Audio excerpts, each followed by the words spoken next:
The mud that changed everything, the silence after Victoria's final words in the boardroom lasted longer than anyone expected. No one moved, no one even breathed. It was as if time itself had frozen to honor the gravity of what had just happened. Angela stood motionless, her face pale with shock, her hands still slightly trembling from the emotional tension of the moment. Robert Chun sat slumped in his chair, eyes staring blankly into the table, the color drained from his face. A moment ago, he was a powerful executive. Now he was just a man waiting for security to walk him out of a building that no longer welcomed him. Victoria remained standing at the head of the long glass table, composed, proud, and more powerful than she had ever looked, not because of her wealth or title, but because she had just shown every soul in that room what true leadership looked like. She had given dignity back to her company by removing those who had stripped it away. Outside the boardroom, whispers were already spreading through the building like wildfire. From marketing to IT, from finance to logistics, employees were pulling out phones, texting colleagues, trying to confirm the unbelievable. The cleaning lady was the CEO. Madison got fired on the spot. Did you hear about Angela's promotion? The walls of Sterling Tech, once thick with fear and politics, were now buzzing with something new, hope. It was the kind of electric, soul-deep hope that comes not from a motivational poster or a company email, but from witnessing justice served in broad daylight. Victoria didn't waste a moment after the boardroom fallout. The very next morning, she showed up at work not in her CEO suit, not in her cleaning uniform either, but in jeans and a comfortable black blazer, her curls untamed, her eyes firm. She walked the halls of Sterling Tech not with the air of a ruler, but with the intention of a restorer. She visited every floor, every team, every corner that had gone ignored during her 3-week investigation. People stopped in their tracks when they saw her. Some gasped quietly, others awkwardly smiled, unsure of what to say. But Victoria made it easy. She shook hands with janitors, thanked receptionists by name, asked customer service reps how their families were doing, and sat down in the break room to eat lunch with the interns. Her presence didn't demand respect, it earned it, one humble act at a time. That afternoon, she called for a full company-wide town hall, not a sleek online webinar or a staged PR stunt, but an in-person gathering in the open-air atrium. On the ground floor, thousands of employees lined the balconies of each floor, looking down at the stage where a single microphone stood.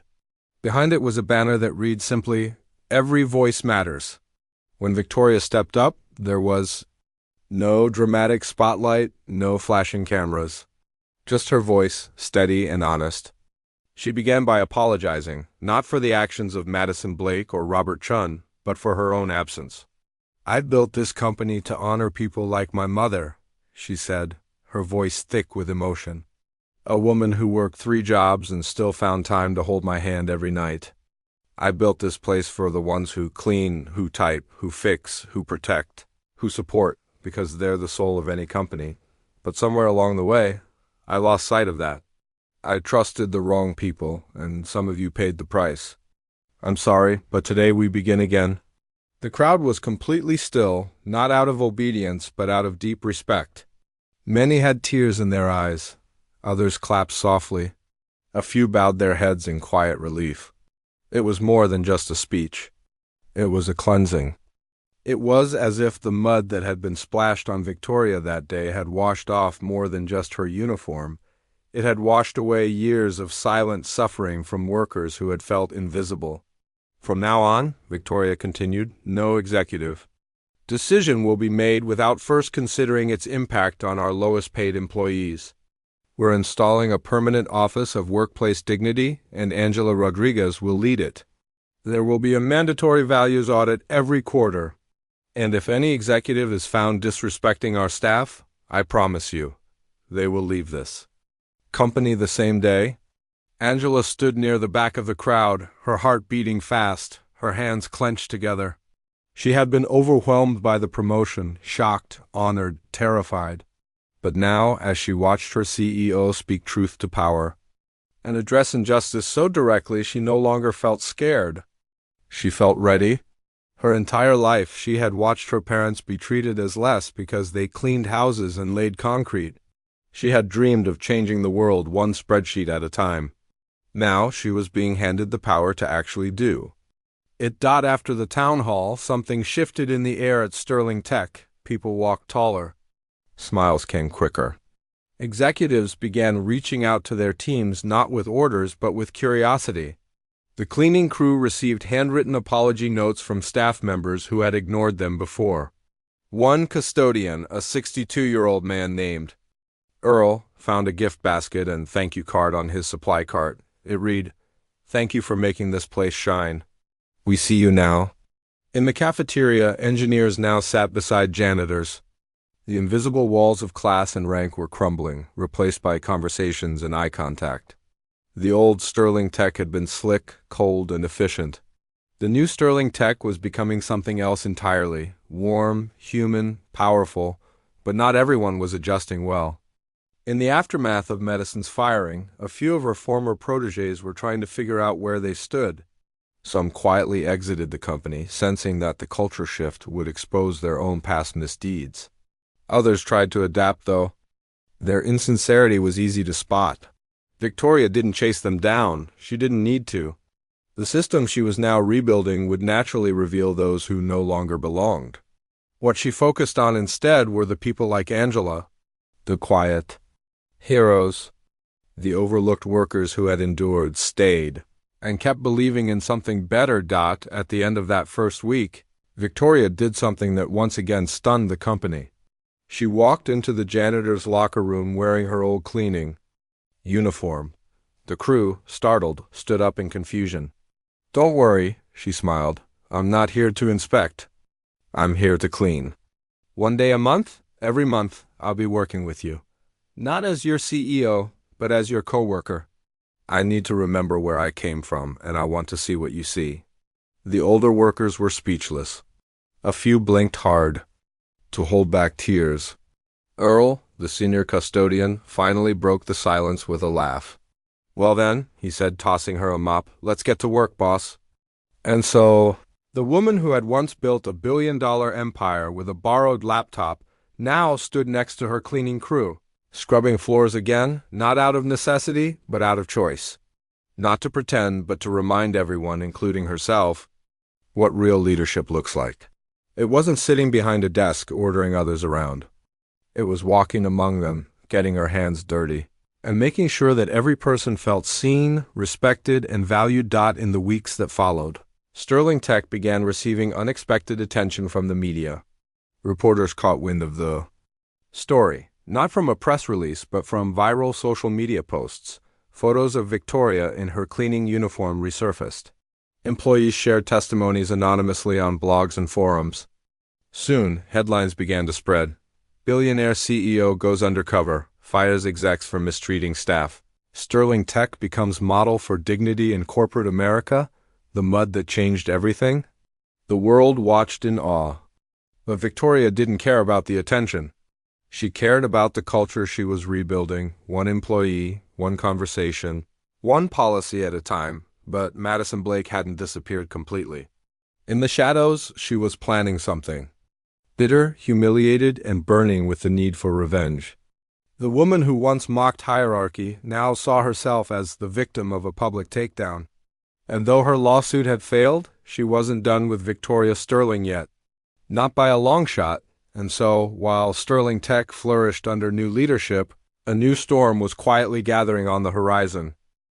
The shadow that wouldn't leave 2 weeks had passed since the world watched a billionaire CEO rise from the dust of her own company's floor and reclaim her power in the most dramatic way imaginable. In those 2 weeks, Sterling Tech had experienced a cultural shift so powerful it was being studied in boardrooms and business schools across the country. Productivity had skyrocketed and employee satisfaction hit record highs. Anonymous feedback forums were flooded with gratitude, praise, and for the first time in years, hope. People were beginning to believe again that hard work, character, and kindness could still mean something in the cold world of corporate power. But even as the company moved forward, one woman refused to let go of the past. Madison Blake sat alone in her overpriced apartment in downtown Austin, Her once pristine image now smeared across the tabloids. Her name had become shorthand for everything wrong with corporate elitism. Talk shows, podcasts, and business analysts dissected her downfall like vultures picking apart a carcass. Her inbox had turned into a graveyard of rejection letters. No company wanted to be associated with her, and former allies were avoiding her name like a virus. Her family, once proud of her success, had stopped calling.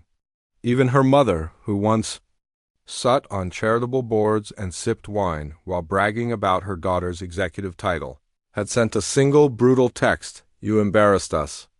But Madison wasn't just broken, she was angry. In her twisted view of the world, she hadn't been the villain. She was the victim, the misunderstood enforcer of order who had been ruined by a cleaning lady with a secret and a boardroom with no spine. And the more she stewed in her silence, the more her bitterness fermented into something darker. She began studying Victoria obsessively. Every article, every speech, every interview. She watched videos of the town hall and zoomed in on her face like she was hunting for a weakness. She followed Angela Rodriguez's rise within the company, her jaw tightening every time she saw the young Latina woman praised as a champion of justice. It burned her. Not because Angela had done wrong, but because Angela had done right, and the world had clapped. Madison wanted to destroy that applause. She wasn't going to fade quietly into the past. She was going to come back and take everything with her. Meanwhile, inside Sterling Tech, Angela was adjusting to her new role with quiet strength and careful grace. Her promotion to Senior Vice President of Workplace Culture and Employee Advocacy had stunned her family. Her father had cried on the phone, repeating over and over in Spanish, "You did it, Mia. You did it." Her mother lit candles in their church and sent her a framed photo of their old home in San Antonio, a reminder of where it all started. Angela had transformed from a quiet data analyst into one of the most respected voices in the company, and she took that responsibility with the weight it deserved. Her days were now filled with policy reviews, executive workshops, internal audits, and meetings with every department from janitorial to legal. She knew what was at stake. One misstep, and the old culture could return. One missed red flag, and another Madison could rise from the shadows. Victoria, too, had changed. The 3 weeks she spent undercover had left an imprint on her soul. She no longer sat behind a desk watching numbers. She walked the halls every morning, unannounced, shaking hands and listening to the heartbeat of her company. She smiled more. She asked more questions. She didn't just lead Sterling Tech, she lived inside it now. And the employees responded in kind. A new sense of unity blossomed within the walls of the glass tower. People brought in their children. On Fridays, staff meetings began with gratitude rounds instead of financial charts. And small acts of kindness became part of daily life. Someone left flowers in the elevator for the night shift workers. Another left notes of encouragement on cubicle walls. A culture of respect, once shattered, was beginning to rebuild itself brick by brick, person by person, but Victoria wasn't naive. She knew the world didn't change overnight. That for every voice raised in kindness, another might still whisper in resentment. That somewhere someone would try to twist progress into weakness. She was prepared for that. What she didn't expect, however, was that the first blow would come from inside her own home. One rainy evening, Victoria returned to her penthouse apartment overlooking Lady Bird Lake. She dropped her umbrella by the door, kicked off her heels, and walked into her living room where her daughter Zoe, now 15, was sitting cross-legged on the couch with her laptop open. "You're home." "Late again," Zoe said without looking up. "I had dinner alone again." Victoria sighed, exhausted but not surprised. The work had been all-consuming lately, and though she tried to be present, some nights still slipped away from her. "I'm sorry, sweetie." "I got caught in meetings. But I brought your favorite Thai curry from Jasmine's." Zoe shrugged, still typing. "I already ate." "Don't worry about it." Victoria sat beside her and touched her daughter's shoulder. "Hey, talk to me. What's wrong?" Zoe finally turned, and the look on her face made Victoria's heart ache. "I got sent a video at school today, a mashup of Madison Blake clips, mixed with photos of you cleaning floors. Kids were laughing. Calling you mop queen, Victoria felt a sharp sting in her chest. Not from the insult, but from the pain in her daughter's voice. Zoe, I know this isn't easy, but I did what I had to do. I know, Zoe snapped, tears forming. I know you were right, Mom, but it still hurts. It's not fair that you did something good and now everyone's making jokes about it. Victoria wrapped her arms around her daughter and held her tightly. Sweetheart, you know what I learned on that floor? That power doesn't come from how people see you. It comes from how you see yourself. I don't care if the world calls me a janitor or a queen, as long as I live in truth, I know who I am. Zoe buried her face in her mother's chest and cried quietly, and Victoria, for the first time in weeks, allowed herself to cry too. The next day brought a storm, both literal and metaphorical. Rain battered the city of Austin as inboxes across Sterling Tech pinged with a suspicious email titled Sterling Secrets Exposed.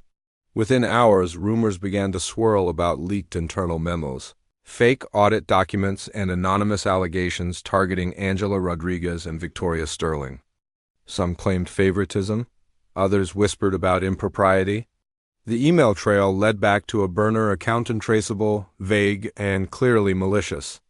But one name on the leaked list stood out like a sore thumb. Madison Blake, Marcus Thompson. Head of security, had been monitoring dormant threats since the day Madison left. He'd set up a keyword alert system and kept track of any communication tied to her name. When the email dropped, his team got to work. By noon, they had traced the original IP address back to a coffee shop near Madison's apartment. It wasn't definitive proof, but it was close.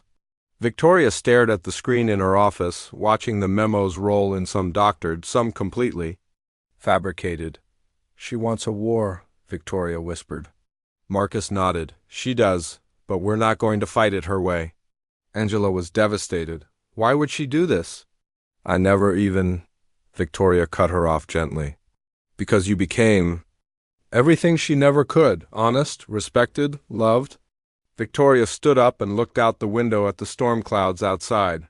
We're going to weather this, but we'll do it with truth, not with fear. That evening, Victoria called another town hall. Once again, the atrium filled. Employees, interns, custodians, even family members stood shoulder to shoulder as Victoria took the stage, holding a copy of the leaked email in one hand. This was sent to many of you, she began. And yes, we know where it came from, but I'm not here to shame her. I'm here to remind you what we stand for. She paused, her voice echoing. This company is built on truth, respect, and courage. And that means when someone attacks us with lies, we don't retaliate with hate. We stand taller. We open our doors wider. We love louder. She then turned to Angela, who stood beside her, trembling but defiant.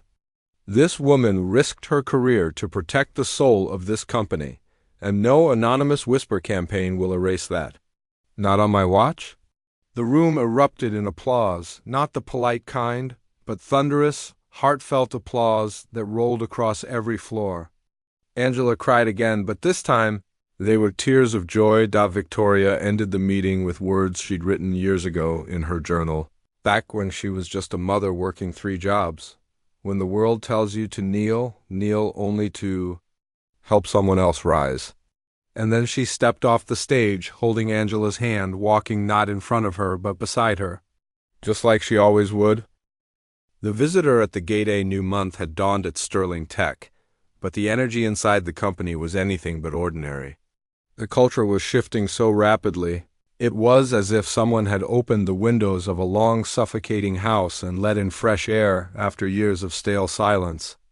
But even with the company's new warmth, even with the town halls still echoing in people's hearts, Victoria Sterling knew that real healing took more than speeches.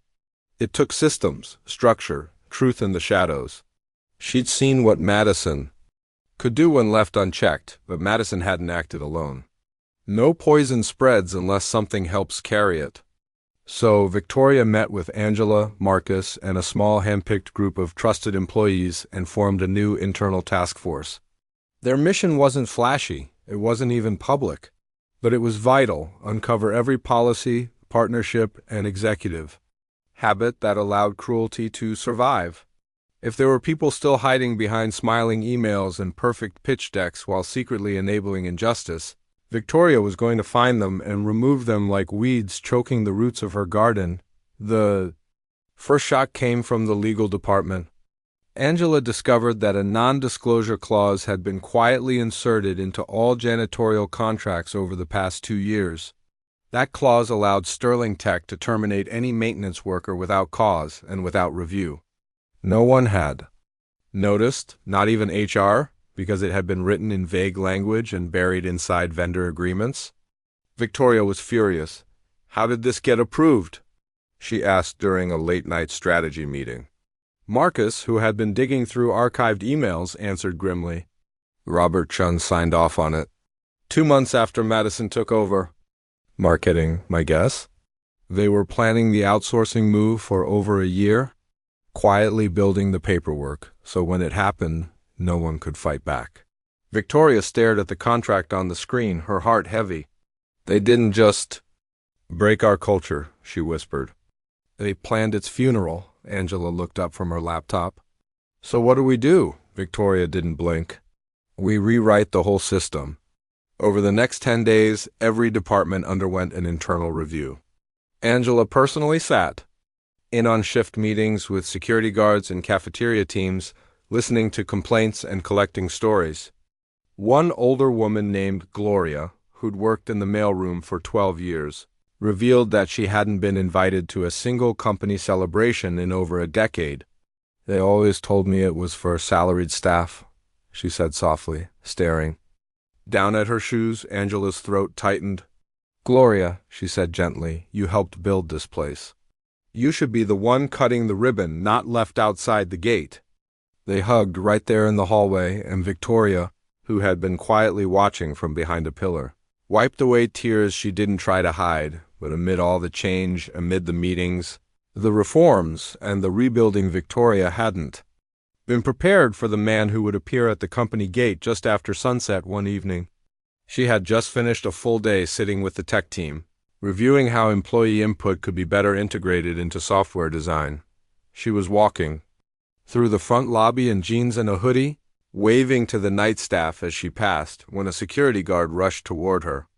Miss Sterling, he said, out of breath. There's someone asking to see you at the north gate. Says his name is Malcolm Blake.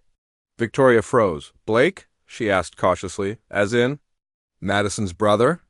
The guard confirmed. He says it's urgent. He doesn't look hostile, but he wouldn't leave without speaking to you. Victoria's heart pounded, but she nodded. Tell him I'll meet him there in 5 minutes. Alone. She took the long hallway to the north side of the building, passing the same sidewalk where she'd once been drenched in muddy water and humiliation.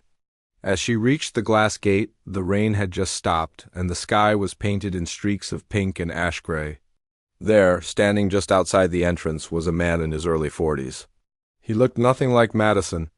Where she was sharp, polished, and artificial, Malcolm had the look of someone who worked with his hands. His denim shirt was rolled at the sleeves. His eyes were heavy with something deeper than anger, guilt. He removed his cap as she approached. Miss Sterling, he said, extending a hand. Thank you for coming. I wasn't sure you would. I almost didn't, she replied honestly, but she shook his hand. You have 5 minutes, talk. Malcolm nodded slowly, swallowing hard before speaking. I didn't come here to defend my sister. I know what she did. I watched it all. I even tried calling her after it happened, but she wouldn't pick up. I haven't seen her in weeks. I needed to say something to you that no one else has. Victoria crossed her arms, not yet softened. And what's that? Malcolm's voice cracked. I'm sorry. He looked down, ashamed. Not just for her behavior, but for what our family taught her. My parents raised us to believe that class mattered. That image was everything. I left that world when I turned 20 and moved to El Paso to work construction. She stayed, and she became what they admired. But I didn't raise my own kids like that. And when my daughter came home crying last week because a classmate said their aunt was the evil executive who tortured a janitor, I realized I had to try to make it right. I can't undo what Madison did. But if there's any way I can help, any way I can stand beside the people she hurt, I want to. Victoria didn't speak for a long moment. She studied the man in front of her, the way his hands shook slightly, the truth in his voice. She saw something different than what Madison had ever shown. She saw humility, regret, growth. Finally, she spoke. There's a family day next month. I've invited every employee to bring loved ones to visit the company. Come then, bring your daughter. I'll be giving a speech. Maybe hearing about what we're building will help her heal. Malcolm nodded, relief washing over his face like rain. Thank you, he whispered, for giving me the chance. For not letting my sister define the rest of us. As he turned to leave, Victoria watched him walk away under the streetlights, the city humming quietly around him. She felt something inside her shift, not forgiveness exactly, but something close. A crack in the anger, a space where understanding could grow. Madison had tried to destroy her with mud and lies. But here, standing in that same spot, Victoria had chosen to answer with grace. The next day, Angela brought startling news to her office. Victoria, you're going to want to see this, she said, placing a thick folder on the desk. We found evidence that Madison had help. Internal help. There's someone still inside this company who leaked your internal memos, someone high up. Victoria's expression darkened. Who? Angela flipped open the folder, revealing screenshots, flagged messages, and a familiar name. Darren. Pike, she said quietly, your Chief Innovation Officer. He's been feeding information to a private PR firm that was once on Madison's retainer, and he's been masking the leaks behind legal review processes. Victoria stared at the name for a long time. Darren had been with her since year 5. He was one of the few executives she'd personally mentored. She had once trusted him like a brother. Prepare a meeting, she said, her voice flat. No cameras, just him and me, today. And just, like that, the storm Madison started wasn't over. It had just moved closer to home. Broken trust and the second betrayal of the boardroom was quiet, too quiet, when Darren Pike walked in. The lights were dim, the walls lined with glass, reflecting the fading golden hue of the late afternoon sun. Victoria sat alone at the head of the long table, wearing a soft gray sweater and dark slacks, no suit jacket, no jewelry, just presence. Her hands were folded neatly in front of her. There was no assistant at her side, no legal counsel, no board members, just the two of them. Darren entered with the confidence of a man who had spent a decade walking these halls without once being questioned. His expensive cologne hung in the air, and his freshly pressed shirt carried the same Sterling Tech logo that Victoria had once proudly worn on the chest of her hoodie while scrubbing floors. But something was different in his eyes' tightness, calculation, and just the slightest flicker of worry. He took the seat across from her without waiting to be offered. You asked to see me, Vic? He said casually, his voice tinged with forced ease. Must be serious, no assistance, no coffee? Victoria didn't blink. It is serious, Darren. Sit. The way she said it made it clear that this wasn't a friendly conversation, it was a reckoning. Darren adjusted in his seat, his smile faltering slightly, but he nodded. Okay, what's going on? Victoria opened the file folder on the table and slowly turned it toward him. Screenshots, emails, IP logs, handwritten notes flagged by Marcus Thompson's internal investigation. You've been leaking confidential documents, she said. Feeding PR firms tied to Madison Blake, using internal legal processes to bury alerts. Do you want to deny it before I open my mouth again? Darren's smile vanished completely. His eyes scanned the evidence, and then, as if a mask was falling from his face, he exhaled a bitter laugh. I knew you'd find out eventually, he muttered. Didn't think it'd be this soon. Victoria leaned forward, her voice sharp, but calm. Why, after everything we've built? After all the trust, why, Darren? He sat back, the bravado now giving way to something uglier, resentment. You trusted the wrong people, Vic, he said. You disappeared for 3 years. Took courses, gave speeches, while we were here keeping this place alive. Madison may have been cruel, but she was focused. She got things done, and you? You came back in a janitor's uniform like some moral savior and turned this company into a school assembly. That's not leadership. That's theater. Victoria felt her jaw tighten. Theater? She repeated. You think defending workers from harassment is a performance? Darren leaned in, bitterness etched across his features. I think you forgot that business isn't about feelings. It's about power, efficiency, control. Madison understood that. And I'm not the only one who agreed with her. Victoria stood up slowly, her body language quiet but unyielding. I built this company from nothing, she said, her voice low but steady, with blistered hands and borrowed money. I cleaned offices at night so I could buy servers in the morning. I worked while my daughter slept beside me on a mattress I couldn't afford to replace. And I did it because I believed a company could be both successful and just what you and Madison built wasn't control. It was corruption.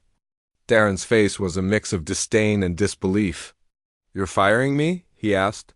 After all these years? Victoria shook her head. You fired yourself the moment you chose secrecy over honesty. Loyalty to Madison over loyalty to truth. Get out. Security met Darren at the door minutes later. He didn't argue. He didn't scream. He simply straightened his tie, shot one last cold look over his shoulder, and left the company he had helped grow with a legacy now shattered. When the glass doors closed behind him, Victoria remained alone in the boardroom, staring out over the Austin skyline. The city glittered beneath the darkening sky, but in her heart she felt the ache of yet another betrayal. She had lost another person she once trusted, and it hurt. Across the building, Angela Rodriguez sat in her new office, working late again. Her desk was littered with reports, community surveys, and new HR proposals. She'd just finalized a partnership with a local nonprofit that would offer career counseling for lower-level staff looking to grow into tech roles. It was a dream initiative and one she'd been quietly working towards since the day she joined the company. But her joy was interrupted by a knock on the door. It was Elena, a junior analyst from Angela's old department. She looked nervous, her eyes darting around like she wasn't sure she should even be there. Angela smiled gently. Hey, Elena, what's up? Elena stepped inside and closed the door behind her. I found something, she whispered. I wasn't sure if I should tell anyone, but I think it's important. She handed Angela a printed email chain, confidential messages between a group of mid-level managers discussing how to slow-walk Angela's new reforms until they blew over. One line stood out in bold font.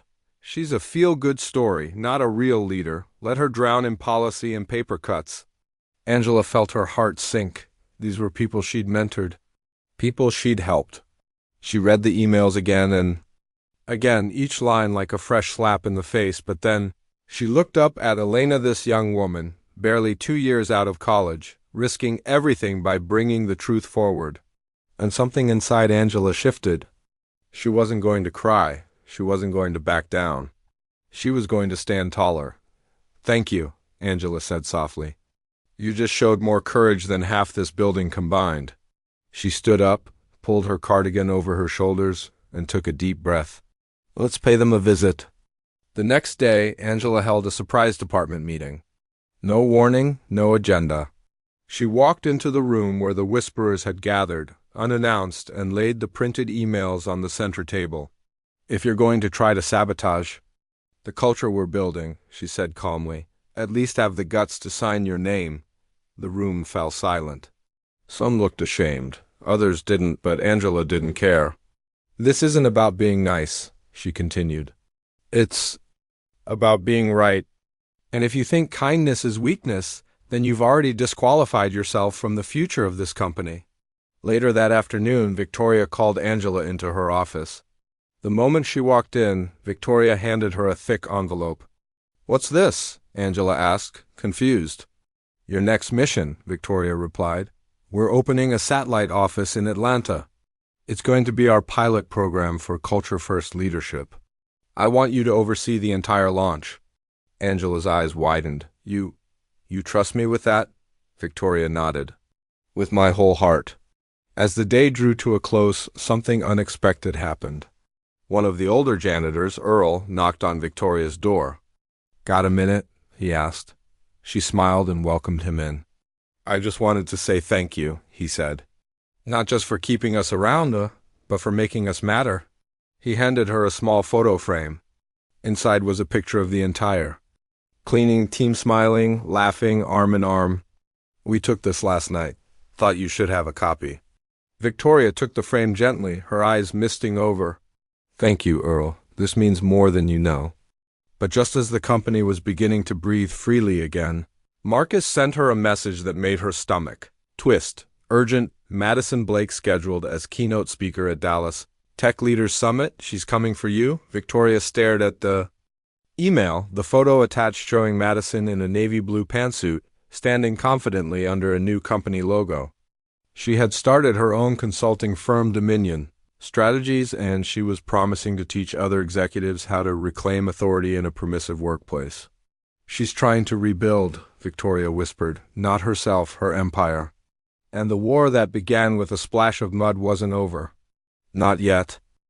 The summit and the showdown the plane descended slowly into Dallas, its engines humming a steady note as the city lights shimmered below like scattered jewels on velvet. Victoria stared out the window, silent, focused. She had flown into this city dozens of times before product launches, board meetings, conferences, but this trip felt different. This time, she wasn't just attending an industry summit. She was walking straight into enemy territory. Across from her, Angela sat quietly reviewing her notes, a determined expression fixed on her face. You sure you want to do this? She asked. Victoria nodded without hesitation. Madison doesn't just want a stage, she wants a megaphone. She wants to turn everything we've built into a punchline. And I won't let that happen. The Dallas Tech Leaders Summit was held at a gleaming convention center on the edge of downtown. Thousands of attendees filled the massive venue, executives in tailored suits, analysts clutching clipboards, interns looking around wide-eyed. Banners for AI innovation and workplace automation hung overhead, and the energy buzzed with ambition and networking. But beneath all the corporate sparkle, Victoria sensed the real undercurrent, fear disguised as progress. People weren't just there to learn. They were there to protect power, mask dysfunction, and sell sleek-looking tools for control. At the far end of the hall, the auditorium was packed for the keynote speaker. A large banner above the stage read, Dominion Strategies presents, Reclaiming Authority in a Decentralized World. And there she was, Madison Blake, walking confidently onto the stage in a navy blue power suit, her blonde hair pulled back, every movement polished like a practiced dance. The crowd erupted in applause. She held the microphone with the same hand that had once pointed at Victoria in that sterling tech lobby. But today she smiled like a victor, not a bully. I used to believe in balance, Madison began, her voice smooth as silk. I used to think leadership was about listening, empathy, even compromise. But I learned the hard way compromise is weakness. And companies that forget hierarchy become companies that collapse. You've all heard the story. A janitor turned out to be a CEO, the media ate it up. But let me ask you something, did that make her company stronger? Or did it teach every employee that they can disobey leadership without consequence? Whispers spread through the room, some nodded. Others exchanged uneasy glances. Angela clenched her jaw. She's rewriting history, she whispered, turning herself into the hero. Victoria said nothing. Her eyes were fixed on the stage, calm, but fiery, Madison continued. The truth is, order matters. Structure matters. The reason I started Dominion Strategies is simple, to bring back control, discipline, standards, because when executives let employees set the tone, companies fall. I didn't get canceled, I evolved. And today I'm here to offer a new way forward, a stronger, clearer path. One where leaders lead and workers know their place. The room burst into applause. But Victoria didn't clap.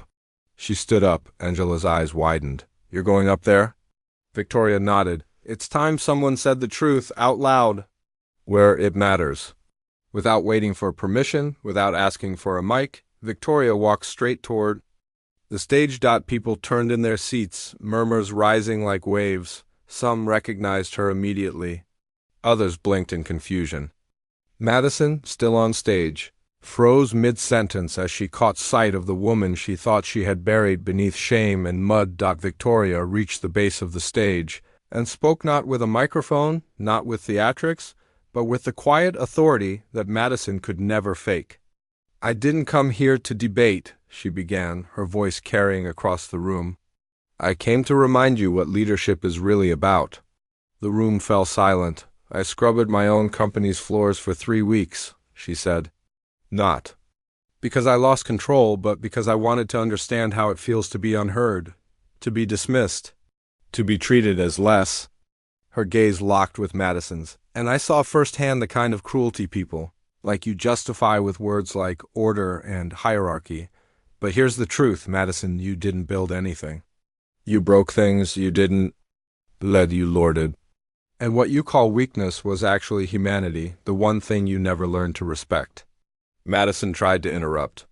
"This isn't your session, Victoria," but Victoria raised one hand gently, and the crowd stayed quiet. "I'm not here to silence you," Victoria continued. "I'm here because every person in this room deserves a choice. You can run a company on fear, or you can run it on purpose. You can bully your staff into silence, or you can build a culture where truth rises even if it comes from a janitor." She took a breath. "What we're doing at Sterling Tech isn't a PR stunt, it's a revolution. We've increased productivity, lowered turnover, and restored morale, not by dominating, but by listening, by respecting, by leading from beside, not above." A young woman in the audience stood up and clapped once, then a second, then more. Within seconds, the entire auditorium was on its feet applauding not the most powerful voice, but the most honest one. Madison turned away, her jaw clenched, eyes darting, trying to salvage her control. But the moment had slipped from her fingers. Afterward, reporters swarmed Victoria, cameras flashing. But she didn't answer them. She simply placed a hand on Angela's shoulder and said, "Come on, we've got a company to build." Back in Austin, news of the summit spread like wildfire. Victoria's speech went viral overnight, titled, "The Woman Who Taught a Billionaire's Room What Power Really Means." LinkedIn exploded. Major outlets picked it up. The world didn't just hear what Victoria said, they felt it. Messages poured in from CEOs, workers, custodians, teachers, people from all walks of life saying thank you.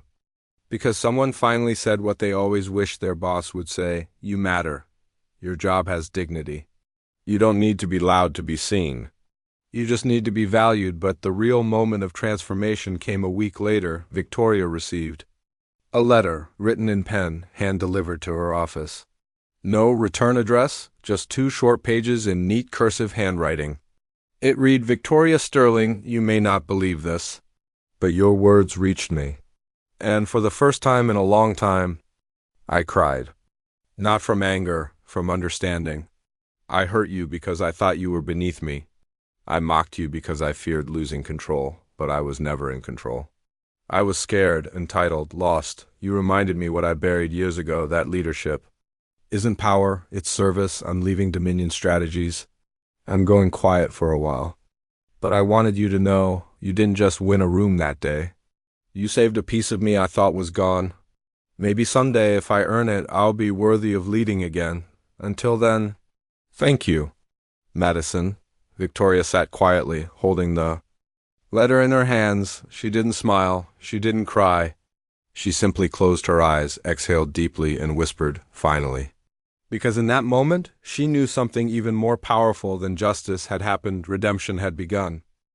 The legacy of the floor, the quiet that settled in Victoria Sterling's office, that morning wasn't emptiness, it was completion. Months had passed since the tech summit in Dallas. Months since she walked onto that stage uninvited and spoke, not just from her heart, but from the dirt she had once scrubbed with her own hands. The world hadn't just listened, they had shifted. Sterling Tech had gone from being the focus of scandal to the new gold standard in business leadership. But even now, with praise pouring in from across the globe, Victoria didn't care for headlines or awards. She cared about something else, something deeper, something harder to measure. She cared about how people felt when they walked into work. The reforms had gone far beyond policies and PowerPoints. Under Angela's guidance, Sterling Tech launched a groundbreaking internal program called Foundations First. Every new employee, regardless of their position, spent their first week shadowing support teams. Engineers spent a day cleaning floors. Executives served in the cafeteria. Developers worked at the front desk. And something magical happened. Empathy bloomed. Respect deepened. Barriers broke. People began to look each other in the eye, not as roles, but as humans. It wasn't charity. It wasn't theater. It was a lesson written in dust and dignity. Every job holds up the building. Every person matters. Angela had grown too. No longer the trembling analyst challenging Madison in a boardroom. She now stood shoulder to shoulder with world leaders at global summits, sharing Sterling Tech's transformation as a blueprint for companies everywhere. She was offered positions at Fortune 500 firms. She was interviewed on national television. She was even invited to deliver a TED Talk. But when a recruiter from one of the largest investment firms in New York City called with a $2 million salary package, Angela politely declined. Her voice was firm but kind. I already work for the most honest company in the world. That day, after the call ended, she stood by the window in her corner office, staring down at the campus courtyard below. There, sitting on a bench beneath a tree, was Victoria, laughing with two janitors and sipping tea from a paper cup. And that's when Angela knew true power didn't come from elevation, it came from connection. But the biggest moment, the one that would seal Victoria's legacy forever, came on an ordinary Thursday morning in the most unexpected place. It was Founders Week at Sterling Tech, a celebration of the company's journey from a one-woman startup to a global tech giant. There were panels, giveaways, guest speakers, and charity drives. But Victoria had requested something simpler. Just let me speak to the staff, she told the planning team. No stage, no lights, just a room, a mop, and the truth. So, on that day, she walked into the same janitor's break room where she had eaten lunch during her undercover weeks as Vicky. It had barely changed. Same chip table. Same faint scent of lemon cleaner. Same rusted lockers. But this time, it was full. The entire cleaning team was there, Gloria, Lena, Devon, and 20 others.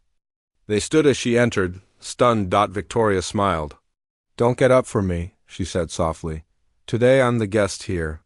She sat at the table, pulled out a folded piece of paper from her coat, and looked around at the team she once worked beside in silence. I want to tell you something I've never said out loud, she began. That first day I walked in here, in uniform, I was scared, not because of the job, but because I didn't know if I had the strength to face what I might find. I built this company with dreams, with values, with pain, but I'd let it grow too fast, too far, and I lost sight of the people who made it work. You didn't just clean the floors. You reminded me what leadership means, and I've carried that lesson every day since. She looked down for a moment, then back up, her voice now thick with emotion. So I've decided something. It's time. The janitors leaned in, unsure of what she meant. I'm stepping down as CEO next year. Gasps filled the room. But before you worry, this isn't because I'm tired or burned out. It's because I believe leadership should be passed forward, not clung to, and I want to make space for the next voice. The next vision, and I already know who it will be. She turned and smiled at the doorway. And there stood Angela Rodriguez, tears in her eyes, her hand on her chest. One of the custodians whispered, "That's the girl who stood up for you, isn't it?" Victoria nodded. She didn't just stand up for me. She stood up for truth, for dignity, for us all. And now she's ready to lead. That afternoon, an internal announcement was sent to every Sterling Tech employee around the world.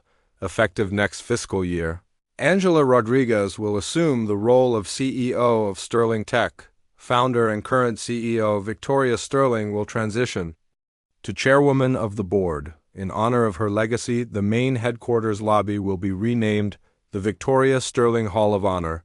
But that wasn't the most powerful tribute that night. Employees from all departments gathered in the lobby to witness a final unveiling. A glass display case had been placed in the center of the hall. Inside it, resting on red velvet, was a simple gray cleaning uniform. Above it, a plaque read, "This is where our story changed, when a CEO became a janitor to remind us what matters most. Dignity, respect, humanity." People cried. People applauded. Some stood in silence, hands over their hearts. Because this wasn't just about one woman's journey. It was about every person who had ever been ignored, dismissed, or stepped on and who now felt seen. And, as the crowd slowly left, a little girl perhaps 8 years old walked up to the display, holding her mother's hand. She pointed at the uniform and asked, "Mommy, was she really a cleaning lady?" The mother smiled. "She still is, sweetheart. That's why she's the best boss the world's ever had." And in the corner of the hall, watching it all unfold, with quiet pride, Victoria Sterling wiped a single tear from her cheek. She had built an empire from the ground up. But her greatest legacy wasn't the billion-dollar business. It was the floor. Because that's where she found herself, and that's where the future began.